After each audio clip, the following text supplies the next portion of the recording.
ঠিকঠাক টাইমে bank account set up না করলে কত বড় ক্ষতি হয়ে যায় দেখো।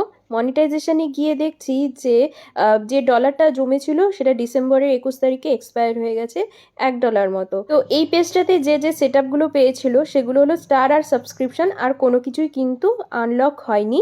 তোমরা জাস্ট নিজেরাই দেখো। কিন্তু এরকম যাদের হয়েছে তোমরা অবশ্যই এই ভিডিওটা লাস্ট অবধি দেখো, আমি কিভাবে ব্যাঙ্ক অ্যাকাউন্টটা সেট আপ করে দিচ্ছি। আর $1 কেটেছে, চিন্তার আর কোনো কারণ নেই, এরপর থেকে কিন্তু আর্নিং হওয়া শুরু হয়ে যাবে। তো তোমরা অবশ্যই ভিডিওটা লাস্ট অবধি দেখো, একদম স্কিপ করবে না। ঠিক এইভাবেই কিন্তু ব্যাঙ্ক অ্যাকাউন্ট সেট আপটা তোমরাও করে নাও। এখানে বিজনেস টাইপটা কিন্তু ইন্ডিভিজুয়াল দেওয়া রয়েছে, তারপরে নেক্সট করে দিলাম। নেক্সট করার পর দেখছি এই পার্টটাও ফিল আপ করে রেখেছে, কিন্তু এখানে প্যান কার্ডের যে নাম্বারটা সেটা কিন্তু ভুল দেওয়া রয়েছে, সেই জন্য রেড হয়ে রয়েছে। তো প্যান নাম্বারটা আমি একদম ঠিকঠাক দিয়ে দিলাম। তারপরে নিচে সিলেক্ট করে দেখো এই যে বক্সটা রয়েছে এটা সিলেক্ট করে তারপরে নেক্সটে ক্লিক করতে হবে। নেক্সটে ক্লিক করার পর এমন একটা পেজ চলে আসলো। এখানে দেখো লিঙ্ক পে আউট মেথড, এখানে ক্লিক করতে হবে। তার আগে যে ব্যাঙ্কটা সেট আপ করেছিলে সেটাকে সিলেক্ট করে নিতে হবে। তারপরে এই লিঙ্ক পে আউট মেথডে যখন সিলেক্ট করলাম তারপরে আসলো অ্যাড টু ইনফরমেশন, যেটা ট্যাক্স ইনফরমেশনটা। এবার হলো এটা ঠিকঠাকভাবে ফিল আপ করতে হবে।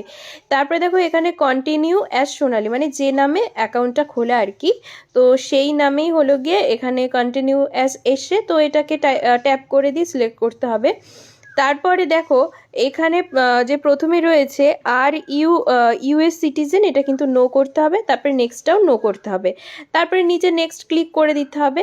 তারপরে দেখো এখানে বিজনেস টাইপ সিলেক্ট যা কিছু আছে, তো এখানে সিলেক্ট করলাম যে তুমি যে দেশের নাগরিক সেই দেশটা সিলেক্ট করতে হবে, যেহেতু এটা ইন্ডিয়া।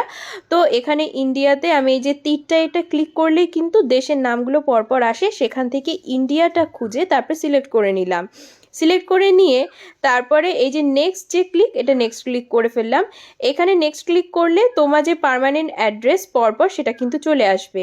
তারপরে দেখো আবার নেক্সট করতে হবে। তারপরে এখানে যে 0% সেখানে ক্লিক করতে হবে, তারপরে নেক্সট করতে হবে।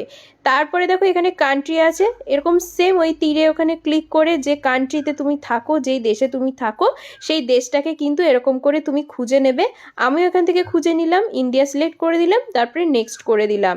দেখো তারপরে আবার একটু নিচে স্ক্রোল করে আসতে হবে। এইখানে দেখো সিগনেচার, তোমার যেটা নাম, যেটা হলো গিয়ে আসল নাম সেটা দিতে হবে।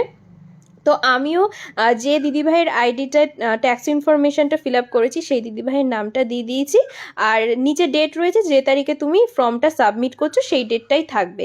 তারপরে ওপরে ওই চারকোনা বক্সটাকে সিলেক্ট করে তারপরে দেখো নেক্সট, ওখানে ক্লিক করে দিলাম। নেক্সটে ক্লিক করার পর এমন একটা পেজ তোমাদের সামনে চলে আসবে। তারপরে সাবমিট ফর্ম, এটা সাবমিট করে দিলেই কিন্তু তোমার ট্যাক্স ইনফরমেশনটা পুরোপুরি ফিল আপ হয়ে গেছে। তারপরে আবার প্রফেশনাল ড্যাশবোর্ডে চলে আসতে হবে। তারপরে দেখো হোম পেজ, সেখানে চলে আসলাম। তারপরে নিচে একটু স্ক্রোল করে আসলেই দেখো এখানে পে আউট বলে অপশান, এই পে আউটে ক্লিক করতে হবে। তারপরে যে ব্যাংক অ্যাকাউন্টটা তুমি অ্যাড করলে তার পাশে দেখো এই যে সেটিংয়ের যে লোগোটা সেখানে ক্লিক করবে। তারপরে দেখো যে ব্যাংক অ্যাকাউন্টটা তুমি সিলেক্ট করেছো সেটা কিন্তু পাশে চলে আসলো। আর তীর বলে যে অপশানটা এই রয়েছে, এখানে আমি ক্লিক করলাম, যেটা ব্যাংকের পাশেই রয়েছে। তারপরে ওপরে যে আপডেট লেখাটা রয়েছে ওই আপডেটে ক্লিক করতে হবে। আপডেটে ক্লিক করার পর এমন একটা পেজ চলে আসবে তোমাদের সামনে। এবার হলো তুমি $25 হলে তুমি উইথড্রল করবে নাকি $100 হলে। আমি এখানে $25 সিলেক্ট করলাম, তাই ব্যাংক ট্রান্সফার এখানে সিলেক্ট করার পর ব্যাংকের অ্যাকাউন্ট, তারপরে যে লিগাল নাম, যেই নামে তোমার অ্যাকাউন্টটা রয়েছে সমস্ত কিছু দিয়ে ব্যাংক অ্যাকাউন্ট সেট আপ কিন্তু পুরোপুরি কমপ্লিট হলো।